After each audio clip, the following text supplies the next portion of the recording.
Salut mon petit réseauteur LinkedIner. Tu es sur LinkedIn, normal, tu es un petit réseauteur LinkedIner, ou du moins tu voudrais y être. Et forcément, si tu arrives sur cette vidéo, c'est que tu ne comprends pas grand-chose à ce réseau social, du moins tu voudrais en savoir plus. Plus particulièrement au niveau des hashtags. Eh bien, ça tombe bien, je vais te montrer comment les utiliser pour agrandir ta communauté.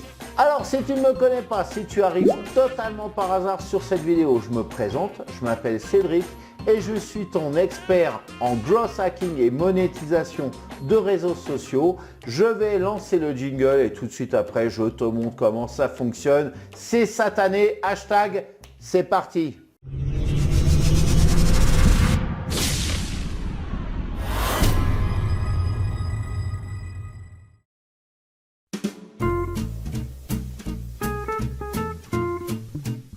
Contrairement à Facebook, le hashtag est indispensable sur LinkedIn. Il va te permettre d'augmenter la visibilité de tes publications qui pourront être regardées par des gens qui n'appartiennent pas à tes followers, à ta communauté. A contrario, si tu rentres ces hashtags dans le moteur de recherche de LinkedIn, tu vas pouvoir connaître quels sont les posts et les personnes qui les utilisent. Au final, les hashtags servent à gagner en visibilité et être mieux référencés par le moteur de recherche de LinkedIn par rapport à des personnes qui feraient une recherche par rapport à une thématique particulière. C'est le meilleur moyen finalement de gagner, d'augmenter ta communauté, d'être beaucoup plus visible, d'augmenter ta réputation sur ce réseau social.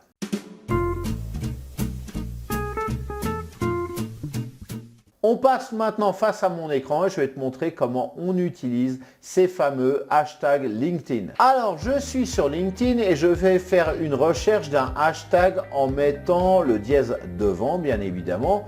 Par exemple, je peux écrire hashtag référencement et là, tu vois que j'ai des posts qui utilisent ce hashtag. Donc, je peux suivre les différents auteurs de ces posts si je vois que leur contenu m'intéresse.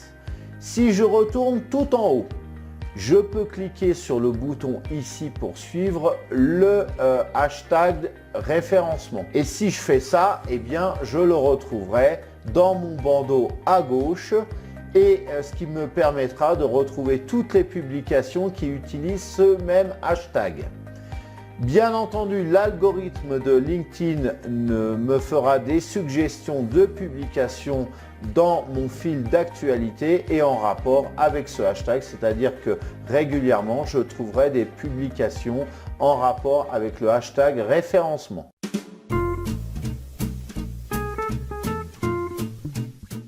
Les applications sont multiples, mais tu vas pouvoir, entre autres, te faire connaître en tant qu'expert de ta thématique en commentant précisément les posts qui utilisent ces mêmes hashtags, être alerté par rapport à une personne qui aurait une panne dans un domaine particulier ou bien qui cherche un expert par rapport à ce domaine particulier. Je te montre comment utiliser les hashtags dans tes propres publications. C'est assez simple, j'écris mon texte ici et le mieux c'est à la fin de passer quelques lignes et de mettre mes hashtags.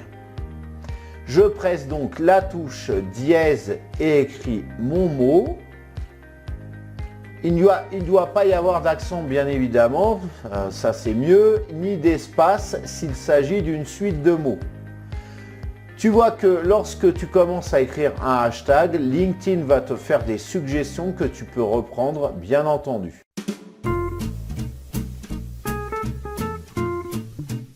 Ma première recommandation, c'est de mettre 3-4 hashtags, pas plus, par post que tu publies. Si tu en mets plus, les statistiques de LinkedIn montrent que la portée de tes publications diminue. Autre chose, les hashtags ne marchent pas dans la description de ton profil, donc évite d'en mettre dans les différentes sections, par exemple tes expériences passées, d'en mettre dans les recommandations que tu fais pour les gens qui t'en ont demandé, etc.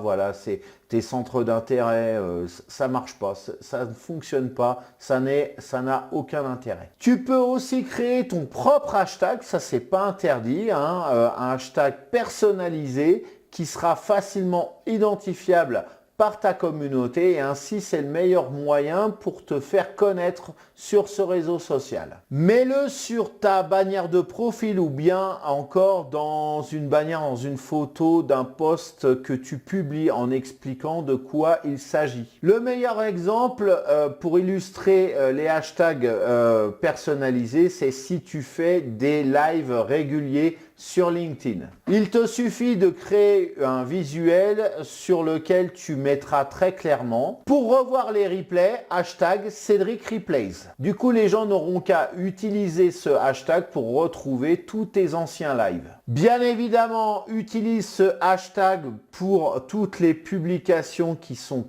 concernées par rapport à ce hashtag. Sinon, ça sert à rien si ça n'a rien à voir. Voilà, hashtag Cédric Replay, si tu parles de la récolte des carottes dans ton potager, a priori, ça n'a rien à voir. Sauf si tu fais un live là-dessus. Mais sinon, non. Alors voilà mon petit LinkedIner, c'est terminé, cette vidéo est terminée. C'est le moment de me lâcher un pouce bleu en l'air. Encore mieux, si tu peux partager cette vidéo, tu prends le lien, tu le colles. Tu le colles sur tes propres réseaux, sur Facebook, Twitter, etc. Et je connais un mec qui fait des vidéos sympas. Regarde ça si tu cherches des astuces sur LinkedIn. D'ailleurs, tu peux la publier aussi, la partager sur LinkedIn. Voilà. Et puis si ce n'est pas encore fait, je t'invite à t'abonner à cette chaîne. Et au moment de t'abonner, gling gling, bah oui, clique sur la cloche. Ah ouais, c'est le meilleur moyen d'être au courant des prochaines publications. Si tu veux me laisser un commentaire au passage aussi, n'hésite pas, tu connais la maison YouYout, hein, c'est juste en dessous de cette vidéo. Alors maintenant, je te souhaite de passer une excellente journée ou fin de journée. J'oubliais dans la description, je t'ai laissé tout un tas de liens pertinents, notamment si tu t'intéresses à LinkedIn. Donc je te retrouve pour derrière l'un de ces liens ou alors pour une nouvelle vidéo. De toute façon, on ne se quitte pas fâché. Et je te souhaite de passer une excellente journée ou fin de journée. Je te dis à très bientôt dans tous les cas. Ciao.